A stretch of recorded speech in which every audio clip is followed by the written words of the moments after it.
every home run. There's a swing and a drive out to left. Pache at the track, at the wall. It is gone! Every strikeout. Here comes the pitch. Swing and a miss, strike three. Whether they're home or away, every minute of every Blue Wahoos game. And the ball game is over with one of the greatest comebacks in the history of this Wahoos franchise. This is the home of the Blue Wahoos, ESPN Pensacola 94.5. This is Pensacola's hometown all-sports station and home of the Blue Wahoos, ESPN Pensacola 94.5. Catch all the Wahoos games home and away all season, plus all the latest Wahoos news from Chad Brilliante on the Sports Drive, 5 till game time weeknights. And hey, if your business would like to partner with us as an advertiser or with a local sports promotion, then give us a call at 850-262-6000 or shoot us an email from the advertise page on ESPNpensacola.com. All sports, all the time. ESPN Pensacola, 94.5 WYCT Pensacola. The following has been produced by Talk Football LLC. Former Florida Gators quarterback, NFL quarterback, and NFL head coach. Coach K. Stevenson has a resume second to none, and now he's sharing his insider information with you. Talk Football with Coach K starts right now on ESPN Pensacola 94.5.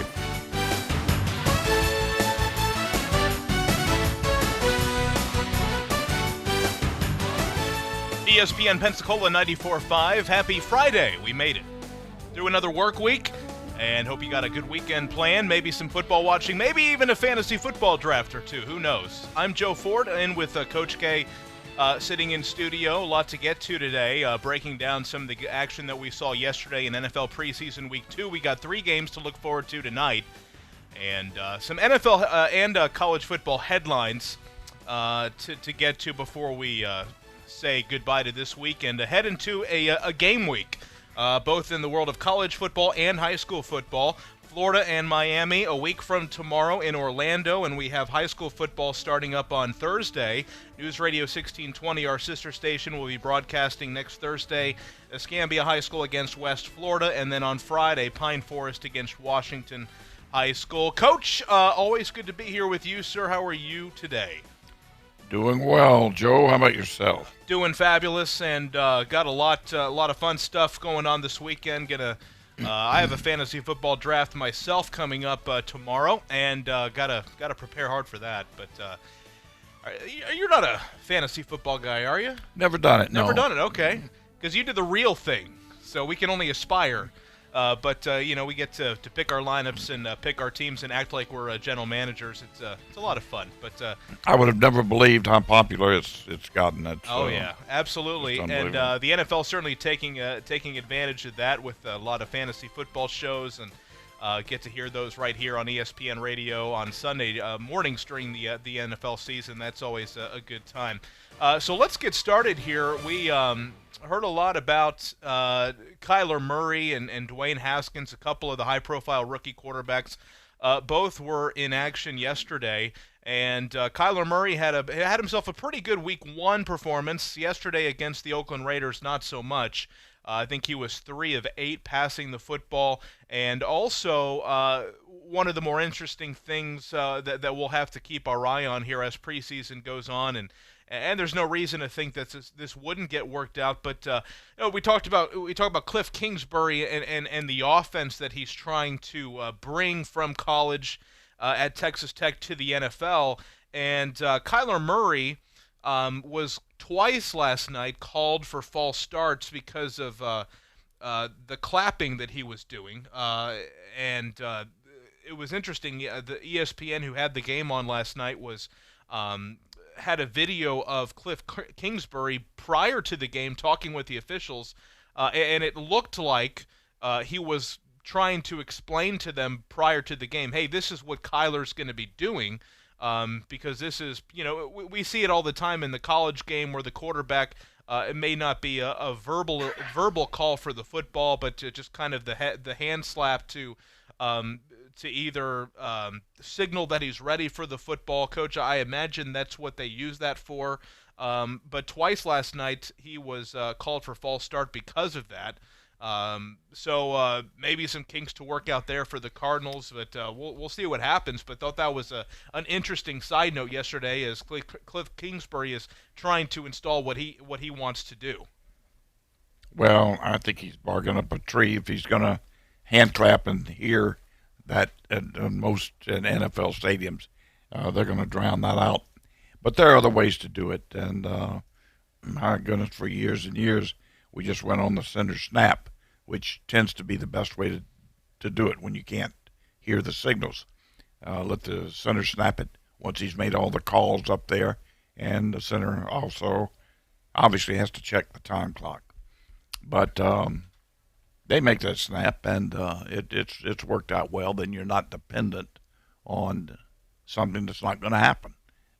People that think you're going to, we've gone into games before and thought, we can hear the quarterback. At least the offensive line can hear him, and we'll signal out, to the receivers what we're going to do. But it just doesn't work. I mean, it takes too much time, and then somebody doesn't get it. They're not sure what he said. But when you do it this way, I think it's foolproof if people are on their toes and ready to play, which they should have to be anyway. A couple of the other quarterbacks that we saw yesterday got a good look at. Dwayne Haskins had a really impressive throw deep for his first touchdown as an NFL quarterback, and Lamar Jackson got a lot of playing time yesterday. The Ravens were playing against the Packers, coach, and looked pretty good running the football. Aaron Rodgers did say afterwards that he should probably slide a little bit more than he does, and that's certainly the question coming into the season is, number one, how much will the Ravens run Lamar Jackson? Number two, how long will he be able to sustain his rushing ability, because he is mobile, he's fast, and so far has not demonstrated necessarily that he is immune to taking big hits. I mean, he has a way of avoiding them, but it only takes one. And so Aaron Rodgers, that was his advice to Lamar Jackson yesterday. But he looked good running the ball, and also in the pre-snap, as I was following the highlights on Twitter, and some NFL analysts were pointing out the impressive work that Lamar Jackson was doing pre-snap, and that he was able to get the Packers to show the look of what they were going to do, change the coverage, change the blocking scheme at the line of scrimmage, and then threw into a couple of blitzes for some big first downs. So that's what you like to see, as all eyes are going to be on Lamar Jackson and how he progresses and improves as a passer to complement his dangerous running ability. Well, for sure, and he's got a long way to go to become a proficient NFL passing quarterback. Okay, he's a heck of a runner. I think he could be a great running back in the league. Now we're going to see. We got two. We've got the so-called what do they call it, that offense that they're bringing in Arizona, the air raid offense. Right. Bill Walsh had a West Coast offense. Now Baltimore is going to have, I guess the crab bait offense, and when I was in the league and ran the offense basically, and I used to call it, we were pretty good offensively, but I just called it the Gulf Coast offense. I don't care. You can put a name on anything, and it's kind of funny to me how they do these things, but. I think it's going to be very, very interesting, Joe, if indeed both the Baltimore offense and the Phoenix offense have success. I think it's a long shot. A couple other news and notes here. In the NFL, and this a big one off the field here for the New Orleans Saints. The Superdome is going to be undergoing a bit of a renovation here to the tune of $450 million. This was approved yesterday, and stadium's 44 years old. It's hosted 7 Super Bowls, and the construction is expected to take about 4 years. It will not happen necessarily during the season, so it shouldn't impact anything. We're not probably looking at the Saints having to play elsewhere, nothing like that. But $450 million for a stadium that has hosted its fair share of big games, and certainly a historic venue. Some of the bigger games in Saints history. Certainly think of last year with the loss to the Rams, and I think, in my opinion, probably the biggest game in the Saints, the Superdome history may just be the first game that they played back in the Superdome after Hurricane Katrina, and what an emotional night that was. Steve Gleason returning the blocked punt for a touchdown. You had the Saints steamrolling the Falcons that night, and so good news is the Saints are investing in keeping up with the times, and the Superdome will still be their home for many years to come there. Coach, I wanted to get your thoughts on this here, switching gears just for a moment to the land of college football. And by the way, programming note, coming up at 12:15, Coach is going to be speaking with Jim Haslett, a name that will certainly be familiar to fans of the New Orleans Saints, former NFL head coach, also spent time with the St. Louis Rams and the Cincinnati Bengals was his last position in the NFL as linebackers coach with the Cincinnati Bengals. So he is going to be joining the program in about 5 minutes from now. So we're looking forward to hearing what he and Coach have to talk about. This is kind of making some waves here in the world of college football, Coach. I don't know if you got a chance to hear this yet. Louisiana Lafayette, the Ragin' Cajuns, their head coach Billy Napier has an interesting thing that we think he's maybe making players do, but now the school has come out and said, no, it's not mandatory, it's just suggested. So what's going on here is that he was on the record yesterday or on Wednesday in a news conference saying that it is mandatory that scholarship football players have to pay a minimum of $50 to the school's booster club. So this was on Wednesday at a news conference. Billy Napier said, quote, "It's about gratitude, and it's a means to bond the players and the school." So the booster club memberships, again, a minimum donation of $50, he said, were mandatory. So a lot of people had a lot of issues with that. I have issues with that. Now the school has come out today saying, quote, no, it's not mandatory. The coach simply misspoke. They are strongly encouraged. I have no problem with players bonding to the school in whatever ways that they have, but the idea with the whole conversation going on about, whether we pay the players or not, how are the players financially? Are they able to make ends meet throughout the year, and because they're not able to have jobs? Just the idea that a school would even be pushing players, mandatory or not, to donate $50 to the booster club, I have a big problem with that.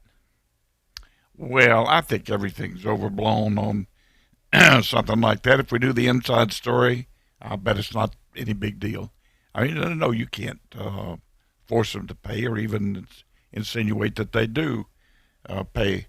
And I don't want to get off into paying the players. Right. Because it's a whole other subject. That's a whole show. Yeah. And it can't happen. But anyway, this doesn't sound like, it sounds like a lot of bluster to me. I hate to even comment on it. All right, well, we'll go ahead and take a timeout. Coming up next, we'll get Jim Haslett on the line, former NFL head coach. You're listening to Talk Football with Coach K, ESPN Pensacola 94.5. I'm attorney Stephen Luongo with Levin, Papantonio, Thomas, Mitchell, Rafferty, and Proctor in Pensacola, Florida. Distracted driving is a dangerous epidemic on America's roadways. In 2016 alone, over 3,000 people were killed in motor vehicle crashes involving distracted drivers. This according to the National Highway Traffic Safety Administration. For more information, please visit us today online at levinlaw.com. Please be safe on the roadways. Stop the text, stop the wrecks. Sometimes your bank, your family, and your friends love you, but they don't have the money to help you. Sometimes we have chances to make money, but the old saying, you've got to have money to make money, rings true. At Pensacola Specialty Pond, we can help. If you have trucks, heavy equipment, airplanes, boats, jet skis, anything with value, Pensacola Specialty Pond can loan you that short-term money you need. No credit checks, and at Pensacola Specialty Pond, you're going to find the money and the discretion you need. Now at 6428 Pensacola Boulevard, north of Car City. Call 432-9050, 432-9050. When you're looking for a great deal on a reliable new or certified pre-owned vehicle, you can't beat Bob Tyler Toyota in Car City, Pensacola. Bob Tyler Toyota has the best selection in town at incredible low prices. You can check out their amazing inventory from Camrys to Tundra trucks to 4Runners. It's all at Bob Tyler Toyota, and you can find it online at bobtylertoyota.com. Also score a touchdown this football season with the car of your dreams. Again, it's only at Bob Tyler Toyota in Car City, Pensacola. Warning, this product contains nicotine. Nicotine is an addictive chemical, not for sale to minors. Website restricted to adults 21 and over. Let's be real. Most smokers aren't looking for some overcomplicated vaping machine. That's why we created My Blue. My Blue is simple. Our pre-filled liquid pods mean there's no mess. One charge and My Blue lasts all day. And with our range of flavors and nicotine options, you have a choice. My Blue answers on what matters for smokers. Real nicotine satisfaction. Find My Blue in a store near you or order online, myblue.com. All right, it's time for some straight talk.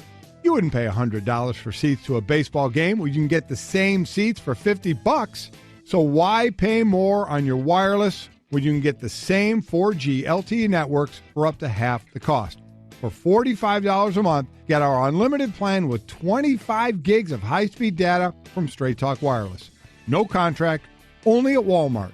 Savings may vary. See terms and conditions at straighttalk.com. Don't drop the ball this football season. Make Tom Thumb your game day destination. We are your first round pick for snacks, chips, dips, and drinks. Are you tailgating before the game? Don't get blindsided. Head to Tom Thumb for all your supplies. Score big savings with our rewards card. You'll earn 4 fuel points for every dollar spent in store. From hot dogs and buns to ice and propane, Tom Thumb has you covered to help you enjoy the game.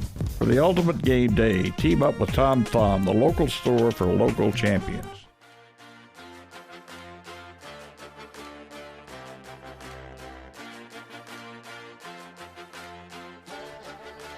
ESPN Pensacola 94.5. Happy Friday. Talk football with Coach K. And Coach K, there he is. And I'm Joe Ford here in studio as we're getting set for the weekend. 3 preseason games on the schedule tonight, including the Dolphins and the Buccaneers. So we'll keep our eye on that and see if anybody emerges from the quarterback competition down in Miami. And joining us on the phone now, the longtime NFL, he was a head coach, he was a coordinator, position coach for a career spanning a couple of decades in the NFL. Jim Haslett joining the program to talk with Coach. Jim, thank you so much for the time this afternoon. Well, you're welcome. Yeah, Jim not only was had numerous years as a coach, very successful coach, both as an assistant and a head coach, but also was a great player for us, and we drafted Jim out of a small school, Indiana, PA, and he came in and was part of a very, very strong defense, young, but good defense, and Jim was all-pro and a big, big part of that. So he's had quite a bit of experience on the field. Jim, again, I appreciate you taking a little time to be with us. Let me just ask you a broad question here first. Yeah. What you've had just a taste so far. I know there's not a lot to go on, and that's why I'd like to have you on from time to time because I appreciate your input. But has anything jumped out at you, impressed you, or been a negative so far, especially with the younger players? It's hard. It's hard to tell in preseason. You like to see these guys, when the young players get in there against the veterans when the regular season starts. But more as a team concept, the games I've watched, and I watch them all because I got all the setup. Kansas City looks to be strong. They added the receiver, and the quarterback in the first preseason game was on fire. So I think as it breaks down, this third preseason game will tell you a little bit more about some of these teams. But I do think you need to win one of these preseason games. You don't want to be 0-4. You know, when you start the regular season games, you want to have some kind of hope. You know, give the players some kind of hope that what winning feels like in the preseason. Yeah, there are a lot of different theories on that. There's some coaches that say, "Hey, we like to win every game we go into," and there are others that you set the parameters for what you have to get accomplished in preseason, and you tell the players. Well, you know what's going on now, Coach. Everybody's so worried about getting somebody hurt. Yeah, that they're not playing anybody, and yeah. You know, I think the NFL has to do something about that because, 4 preseason games when college has no preseason games, you got to cut that down. If you're not playing anybody, anyways, why do you need 4 games? Yeah, the only thing it does, I know, Jim, is it curtails the opportunities for some of the young kids, and also if you're reinstituting some type system or coming in new with a new system, it hurts those people a little more. But you're right. I mean, and I think that's coming. Like Bruce Arians took over Tampa Bay, and he makes a comment last week before the first game. Says I can cut my team down to 60 right now, and you got your off season, your 10 OTAs, and your 4 mini camps, and if you're a new coach, you get another mini camp, so you're getting 17 practices. Yeah, you should be able to get a pretty fair evaluation without all the hitting, which obviously that plays big into it. Before, I don't know if you need 4 preseason games to do that because you're not even playing them anymore. So the league needs to do something about it. I know it's a moneymaker because they charge the fans the same price as a regular ticket. It's TV driven, so there's a lot of things into it, but it's sometimes, like I was watching the games last night, I watched a couple series and then turn because everybody's on. I watched another couple series with somebody else, and everybody does it different. Yeah, you're right, and I think they are going to do something. I don't think there's any question about that. But these owners are going to, with the expanding demands for salaries and so on, they're going to have to do something to replace those dollars, and they can't just let them fall out the window, if you will. Maybe they go to 17 or 18 regular season games, but then you're going to have to fight a tremendous battle with the players to get to have another regular season game. So something's got to give. And I can tell you that and you played and I played. That's 2 more games. That's long. That's a long season, and it's hard, and it's hard on your body, and both mentally and physically. So I don't know how they're going to overcome that, but I'm sure they'll figure something out. Yeah. I know college they get 12 games in, and they get the bowl games in, but they don't have preseason. So, but it's a little different. So yeah, it'll be interesting in the future to see what happens, especially with the collective bargaining agreement coming up. Yeah, they're trying to get ahead of this and stay ahead of this. That's one obvious thing that they're trying to stay a year ahead of it, so they don't run into that loggerhead there at the end, which normally like I did in 1987. Yeah. Yeah, that was a bad year. Yeah, for sure. Let me ask you what you think of, and if you ever had any type situation like Dallas is going through right now.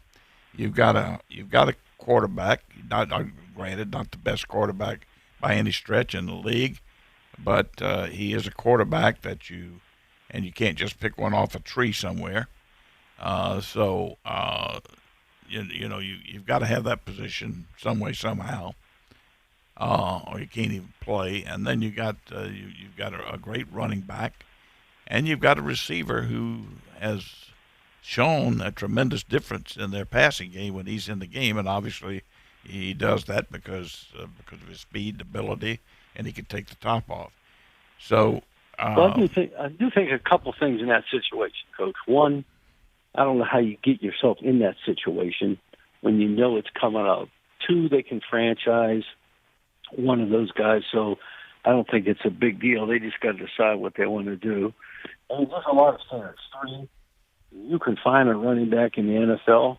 And now he's a good one, don't get me wrong, but you can go out and get a running back. And then with the way colleges run these offenses now, there's a million receivers. So, do you sit and wait? Do you franchise one? Do you give in and pay them all? I mean, that's kind of what you're up to right now. And the quarterback, where's he fit? Is he in the top half? I don't know. Is he higher? Is he lower? I don't know. That's for them to determine. You turn around and you give Kirk Cousins $35 million or $100 million guaranteed, and then you got Kirk Cousins for the next 3 or 4 years, whether you want him or you don't want him. So to me, there's a lot of scenarios that they'll have to play out, and I don't think it's as bleak as the media is making it out to be, because, like I said, they can franchise one. You can, the Los Angeles Chargers aren't giving in on their running back, and he's a good one too. So, there's just so many receivers now and running backs, and people are throwing the ball so much. I don't know where they make a difference. So there's a lot of things that play into it. Yeah, no question about that, Jim. I couldn't agree with you more. But let me ask you, there are a couple of divisions that we haven't. Well, let me say this one. Remember, they didn't give in to Emmitt Smith. Yeah. Back in the day. Well, he finally had to, though. He finally had to, and I think that was because they got a lot of pressure from Aikman and the other players to bring him in, to get him in. They had lost 2 ball games, and of course they put a lot of pressure on Jones. Just me knowing Jerry Jones and how they run the organization, I think they do a great job at bringing players in. They got one of the best lines in football. They always have good players, and I don't think that's going to change. They just got to figure out how they're going to structure a lot of those things, where they pay them, they franchise them. Yeah, you're going to have some tough. You're going to have some tough love there too, because now here's a back that's wanting to renegotiate. He's still got 2 years left on the contract. Plus, I guess they still have an option year. I don't know, but you certainly can franchise or do something with him at that point. Now he's wanting to renegotiate, and it's just you've reached the end of the entry level contract for the quarterback, and which is another burden on your salary cap, and it's a tough situation to be in. But they're gonna have to get it worked out. I really don't see how they can sign all 3 of them. Maybe they can franchise one. Maybe they can, but to do that, you're going to have to really, you're going to.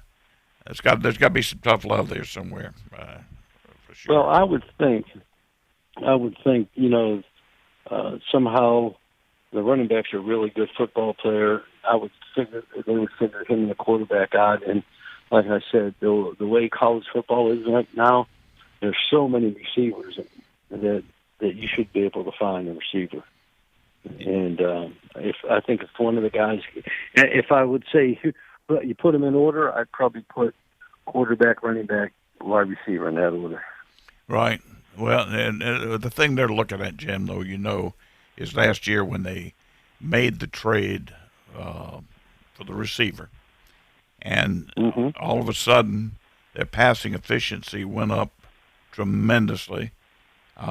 Big play, touchdowns, yaks, just about every statistical category you could think of in the passing game went up when they brought him in. Plus their wins went up as a team. So that's what they're looking at, and they don't want to. I mean, you can get a good receiver if that's next year. I think they're looking at winning this year, and with the experience and whatever. So I don't know. They'll have to. It's a sticky situation for sure. Yeah, but it's not easy. Yeah. Let me ask you. I've been wanting to ask you anyway about their 2 divisions in particular. and get your thoughts on them. I think one of the toughest divisions in football at this point is the NFC North with Minnesota, Green Bay, Chicago, and Detroit. If you had to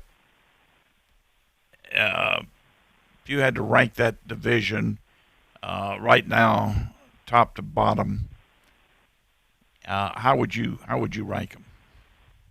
I would put, because I went to a couple camps. I went to Minnesota's camp and spent 4 days there. Oh, that's right. And I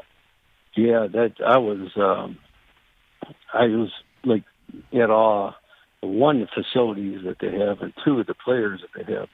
They got 4 pass rushers, a great inside nose tackle, linebackers that are athletic and run, 4 first-round pick corners that are big and long.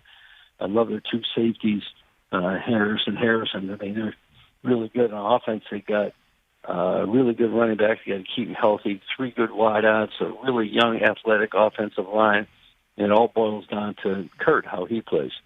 And I think that team, that won 13 games the year before, Case Keenum should win 11, 12, 13 games. So I think they're the best team in the division. I would say 2 is the Bears because they're really good on defense. 3 would probably be Green Bay, and then Detroit would be 4. That's exactly how I would line them up too. I feel the same. I think Minnesota is just loaded, and they're just. I mean, it's just fate. They've been very unlucky that they haven't been in the Super Bowl a couple of times already. So. Yeah, I think it's all going to come down to how well and if they keep the quarterback upright, and they've done a good job. And when I was up there, the offensive coordinator is really bright, smart guy. Then they got Gary Kubiak and brought his son Clint in, and Rick Dennison, who played for us in Buffalo when we were there, and Brian Periani's the tight end coach. So they're going to run the Denver system with Kevin Cohen. It was interesting dynamics because you got running one scheme and another guy's calling it. It was kind of interesting how they put it together. And then defense had been together for so long, 5, 6 years. Everybody knows the scheme, and they're on the same page, and all they do is tweak things. And they got some great pass rushers, and the corners, I'm looking at them in the eye, Coach. They're all 6'2", 6'3", and they're long and athletic and they're fast. Yeah. You're like, well, this is how they're supposed to be built. Yeah. So it's and it always comes down to injuries and the quarterback play and all that. But I was really, really, really impressed with everything. I was impressed with the GM. I was impressed with the ownership. I was the facilities. It was just everything. That's good. I'm glad to hear you say that. No, I am certainly of the same feeling there that you have. The other thing that is interesting to me about the Minnesota Vikings is they bring Gary Kubiak in, which was a little unusual. Now here's a guy that his last coaching job, he won a Super Bowl, and then he got out of it for a while. I guess he had a few health reasons or whatever. But Kubiak he is built on that zone read, inside outside zone run game with the play action pass off of it, and it's potent if you can do it and do it well. And they certainly have surrounded themselves with the people to teach it, and they've got a good offensive line up there that can make things happen, I would think. Yeah, I was, it's Gary. It's that system for sure, and they were implemented when I was there from day one, and I thought they did a great job on it. It was all the nakeds, the boots, the run game off it, the really athletic up front. Your guy in the center, Burberry, is, like you said, he's the best one coming out. And, he probably is. He was smaller than I thought because he's really undersized, but they don't care when they're running that system. Yeah. And he's really, really athletic and fast. And I was impressed with the way they were running. And Kurt feels comfortable doing it because that's what he did in Washington. That was the same system here in Washington. So Yeah. it was easy and smooth form and easy transition. Yeah. Well, sure. Let me ask you one other division here quickly, Jim. The NFC West, very, very interesting division. Of course, the Rams won it, went to the Super Bowl. And you've got the Seattle Seahawks, who some people think are going to make the great rebound, and then you got 49ers, who a lot of people like what they're doing in putting that football team together and get Garoppolo back, and of course then you got Arizona. But those three, how do you feel that division shapes up right now? Well, I'm kind of a little bit different. I think Seattle's the best team in the division. After that, I think San Francisco will make a big jump. They got to keep the quarterback healthy, but they're really good on defense. I mean, like, really, really good. And they got a bunch of first-round pick defensive linemen. They're really athletic. They're running the same type of system that Minnesota's running, so it's easy teaching. And then I would say the Rams after that, and then obviously Arizona will follow on that. But it's another one, that's going to play into who could stay healthy. If they keep the quarterback upright in San Francisco, they got a chance. And, but I still think I would go with Seattle right now from everything I've seen. Yeah, that's interesting. I tell a lot of people feel like Seattle is going to be tough to keep out of there this year. I think San Francisco is going to rise to the top of that division, and then it's going to be a battle between Seattle and the Rams. The Rams, it's going to be tough for them to get back there. But at any rate, listen, I have kept you a long time here, and I apologize, but it's all very interesting, and I got a lot more I'd like to have a chance to go over with you from time to time. So maybe next week and the week after here, as teams start cutting down and getting ready for the season, maybe we can chat again. Yeah, that sounds great. Coach, I'm getting all these games, so I'm watching them, and it's kind of interesting how people are protecting the veterans and trying to keep them off the field in preseason. So the first 2 or 3 games or 4 games in the NFL will be interesting to see, one, who's sharp and who's not. Yeah. Is this going to work, or is this not going to work? The idea of not playing these veterans. So it's going to be in the first 3 or 4 games in the NFL. If I was a betting guy, I wouldn't bet. Yeah, interesting. Yep. Yeah, I agree with you totally, because there's no way you can duplicate the game of football and the hits and the conditioning when you play real football, tackling and everything else that you need early in the season. And we'll see how it plays out. I mean, I guess if you're a veteran quarterback and you've been in the league 15 years, you don't need a lot of reps, but I mean, more and more starters are getting less and less time in preseason. So it'll be interesting to see how sharp these teams are when they do start up the first 2 or 3 games. Yeah. I agree. Well, listen, right, Coach. Thanks so much. I appreciate it, Jim, very much. All right, I appreciate it. You got a great show. All right, Jim Haslett there, former NFL head coach, and spent a long time in the league, getting good insight from him on how he expects the divisions to shake out as we start the regular season here in early September. Go ahead and take a timeout. Come back with more Talk Football with Coach K, ESPN Pensacola 94.5. When you're looking for a great deal on a reliable new or certified pre-owned vehicle, you can't beat Bob Tyler Toyota in Car City, Pensacola. Bob Tyler Toyota has the best selection in town at incredible low prices. You can check out their amazing inventory from Camrys to Tundra trucks to 4Runners. It's all at Bob Tyler Toyota, and you can find it online at bobtylertoyota.com. Also score a touchdown this football season with the car of your dreams. Again, it's only at Bob Tyler Toyota in Car City, Pensacola.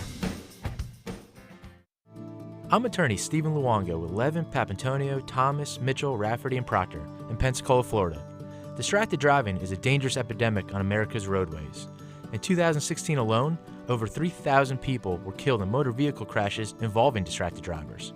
This according to the National Highway Traffic Safety Administration. For more information, please visit us today online at levinlaw.com. Please be safe on the roadways. Stop the text, stop the wrecks. At Indeed, we believe a resume is a great way to see an overview of a candidate, but you're not hiring a resume, you're hiring a person. That's why Indeed offers tools that help bridge the gap between a candidate and the resume, like skill tests, which let you actually see a candidate's abilities in action to make sure they're a good fit for the job. See beyond the resume with Indeed. Experience Indeed for yourself today and get a free sponsored job upgrade on your first posting at Indeed.com/promo. Terms and conditions apply.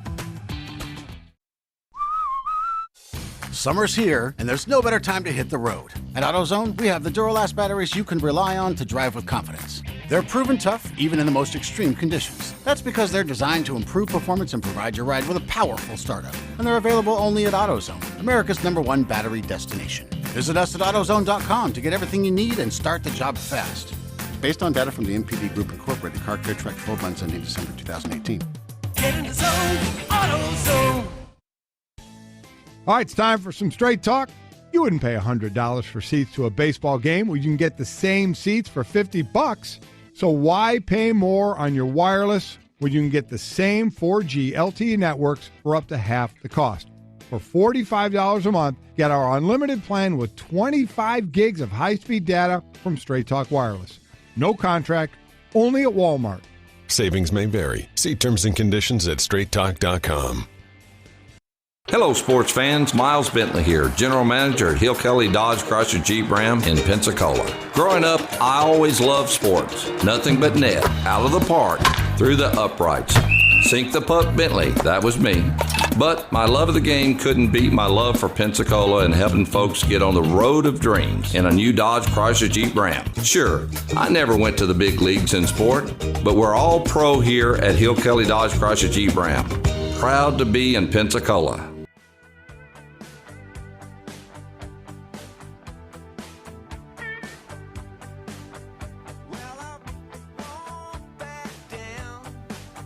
ESPN Pensacola 94.5. Talk football with Coach K.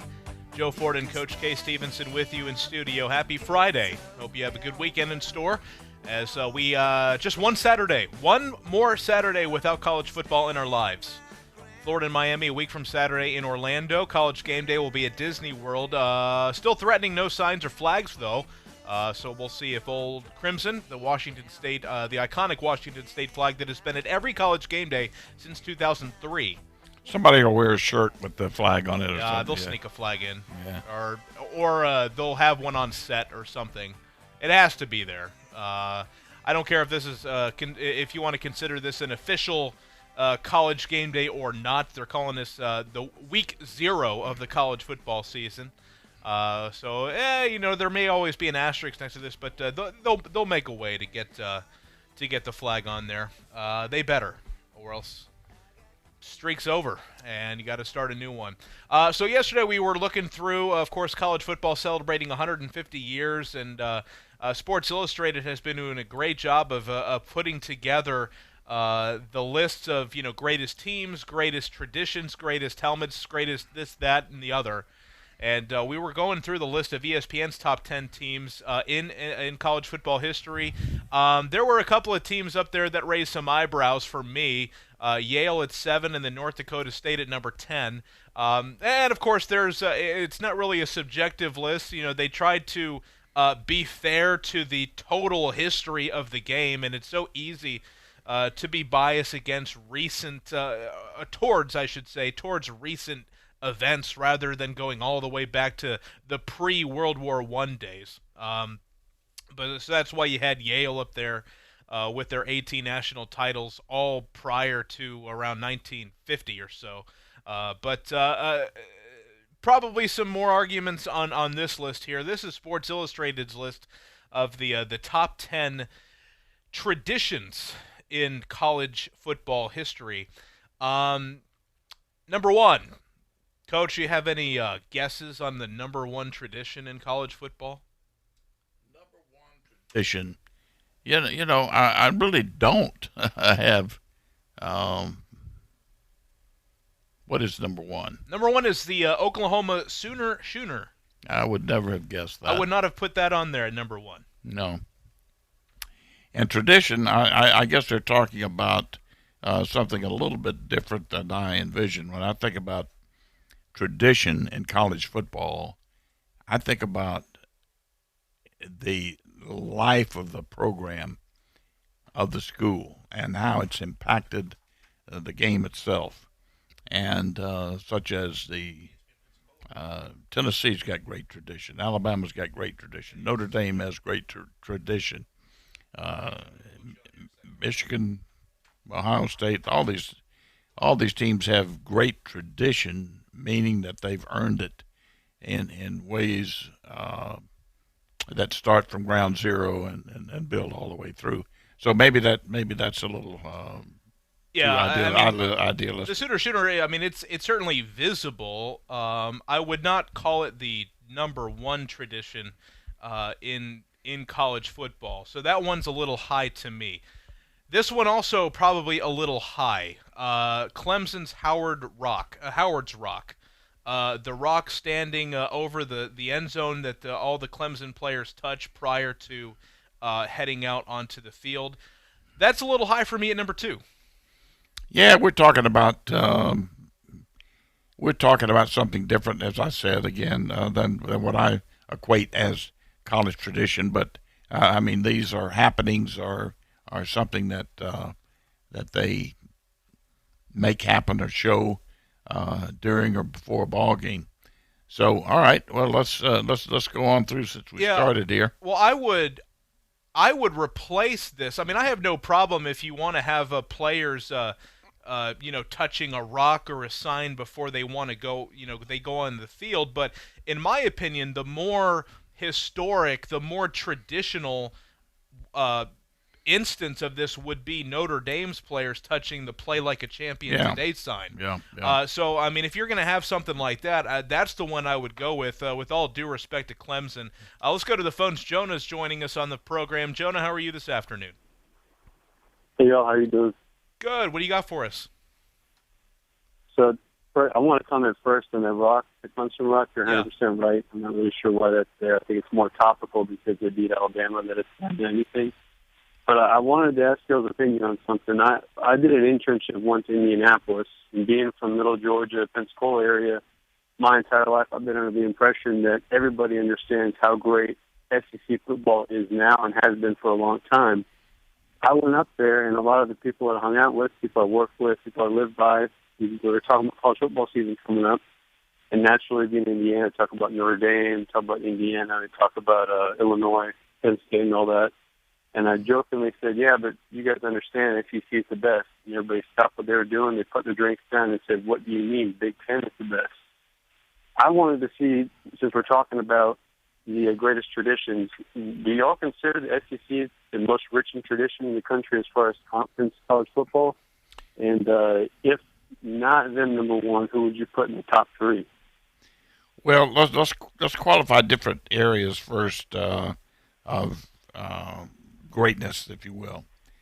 The best conference, I think there's very little argument that the best conference, toughest conference from top to bottom has been for quite a while now, has been the SEC. The Big Ten is gaining, I think, ground. I think certainly with Nebraska coming back in the fold, and now you start adding in an Iowa State, who has played. They're playing awfully well. Some people like them much more than others. But you got Penn State, you got Michigan State, you got Michigan, you got Ohio State. So you got a lot of good teams in that conference. Now, if you go back to tradition, and this is where I get a little mixed up on tradition. When I think of tradition, I say, what's the first thing just a novice would think about when you think about college football? The first thing you might hear is the Notre Dame fight song, or maybe Michigan. Okay, if you're talking about traditional college football, I would think probably the northern Midwest section of the country has more football tradition, longer football tradition than anywhere else in the country. Even though the like the Alabama-Tennessee game and others, there's a lot of tradition there. A lot of tradition in Alabama, a lot at Tennessee, and some other places. But I get a little mixed up on tradition. They've got a tradition, according to this Sports Illustrated article, is a happening that is a part of a game, and I'm thinking about a whole sport, which is a little different.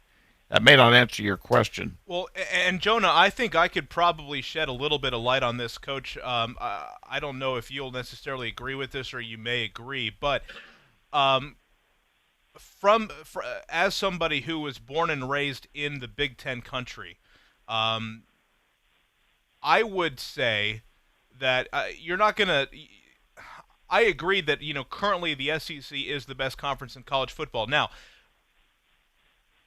as somebody who was born and raised up there and in Big Ten country, the SEC as a national brand didn't really come into play until I would say that the SEC and CBS partnership began. Because going back to the days of the 60s, the 70s, the 80s, early 90s, back when there was only a limited amount of teams on television each and every week, those Saturdays, those television windows were dominated by teams from the Midwest. The Oklahoma, Texas, Michigan, Ohio State, Notre Dame. Yeah, sure, Auburn and Alabama, the Iron Bowl, but by and large, I think fans up there, until you had the ESPNs, and nowadays everybody's on TV. The SEC has really elevated its brand over the last 20, 25, 30 years. But I think older college football fans, especially those in the Midwest, grew up on those chosen few of teams that were prominently from the Midwest that got to be on television week in, week out, and maybe the SEC programs weren't getting as much exposure on the national television stations that the Big Ten was 30, 35, 40 years ago. Yeah, I think you're right, but there's some things we need to throw in here into the conversation. Going back to the early 1900s, Alabama has always had a great. Sure. Going back to the Rose Bowl, going out there and winning 2 Rose Bowls, greatest game of the 1900s is supposed to have been the Alabama-Washington game out there between Johnny Mack Brown at Alabama, who later became a motion picture star and a cowboy, and George Wilson, who played for Washington. Now, I say all that because that there was a lot of national exposure back then for the Alabamas, the Georgia Techs. Georgia Tech used to get a lot of exposure. But you're right. Overall, the teams that got the most exposure were the Michigans, the Ohio States, the Notre Dames, and so on. They of interest too, Jonah, that now when I was in Buffalo, New York, and in the Northeast, when college games, the reporting in the Buffalo Evening News or Buffalo paper on college football might be on about the 3rd or 4th page of the sports page, and it'll just have a little paragraph on each game: Auburn, Alabama, Michigan, Michigan State, Michigan, Ohio State. It doesn't matter. College football is not very big in that area of the country. It's all pro football, especially in the Rust Belt. In the Rust Belt of this country, most of it is pro football, Northeast and the Rust Belt. So you have to kind of take that into consideration too, and how some of the prejudicial reporting people used to refer to, which came out of the Northeast,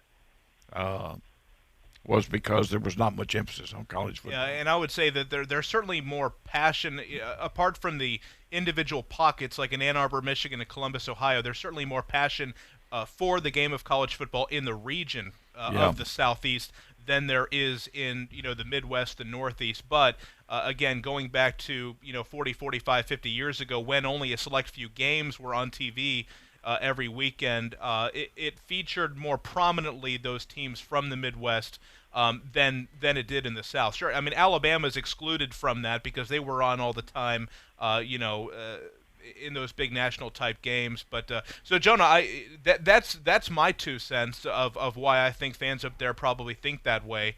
But for my standing, I mean, the SEC is the best conference. I have no problem saying that. But as far as the exposure for fans nationwide to the SEC, I would say that's a fairly recent phenomenon in the last 25 to 30 years.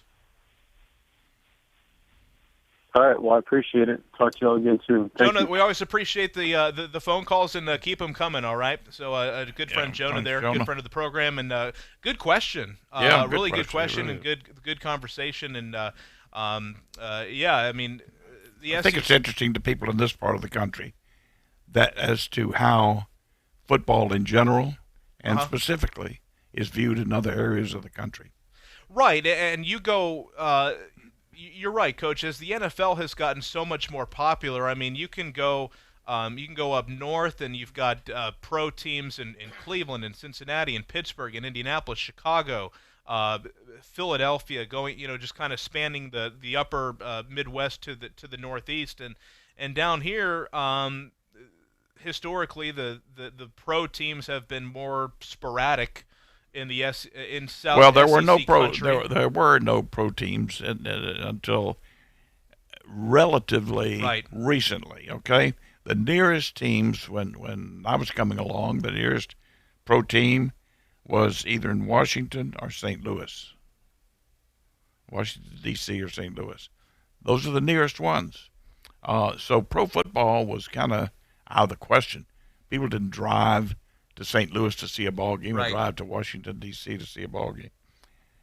College football has always held the upper hand here, and there are many reasons for that. So I think we can certainly figure that out. We'll go ahead and take a timeout here, and this is probably going to take us to the top of the hour here.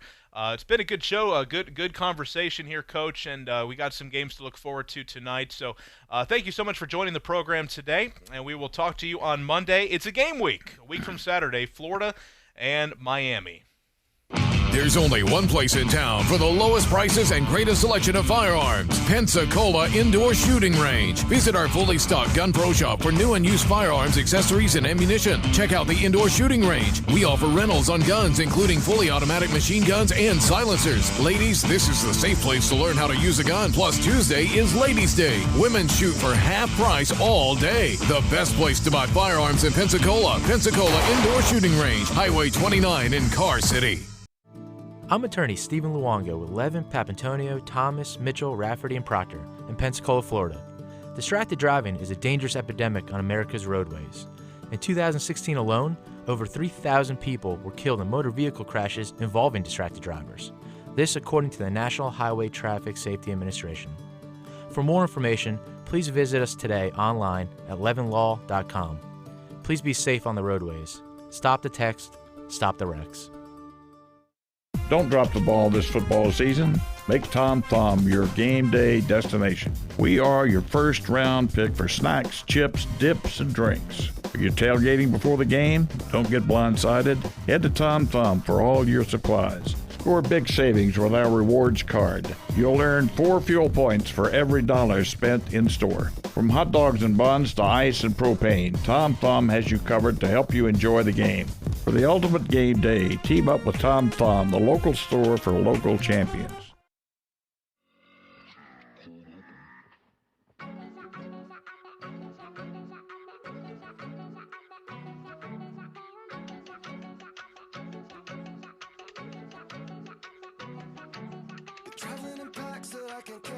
Thanks again to Jonah, caller on 972-1945. Good conversation there about the college football landscape, and that's a good conversation piece there, and kind of got away from us on the time here. But so, Coach, as we say goodbye to the week, what do you got going on this weekend? Maybe one thing that you're looking forward to in the preseason?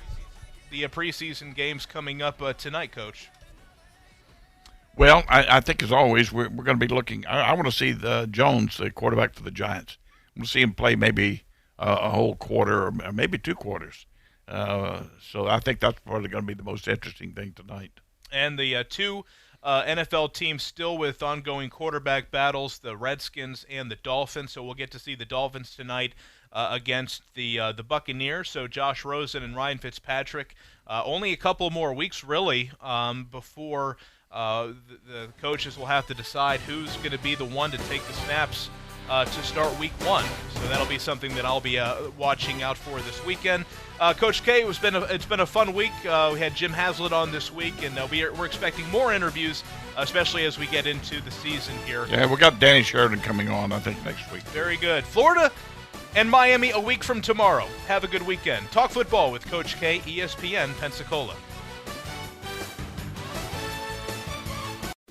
This is Pensacola's hometown all-sports station and home of the Blue Wahoos, ESPN Pensacola 945. Catch all the Wahoos games home and away all season, plus all the latest Wahoos news from Chad Brilliante on the Sports Drive, 5 till game time weeknights.